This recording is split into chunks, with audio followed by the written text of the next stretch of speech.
మతి భ్రమించినా కూడా భగవంతుడి గురించి ఆలోచిస్తున్నాడు. ఆయన మాటల్లో మీరే వినండి.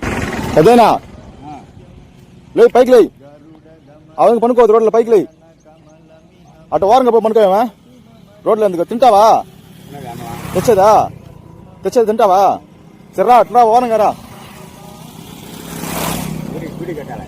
గుడి కడతావేడా, రాములవారి గుడి కడతావేడా, సరే వారంగా రా, నేను పోయేసి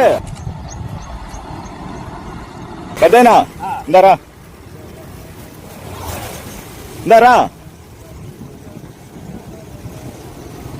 తిన్ను కూర్చొని ఇక్కడ వారంగా కాదు ఆ విధంగా రోడ్లో పనుకోవద్దు, వారంగా పనుకో. గుడి కడిపోతావా,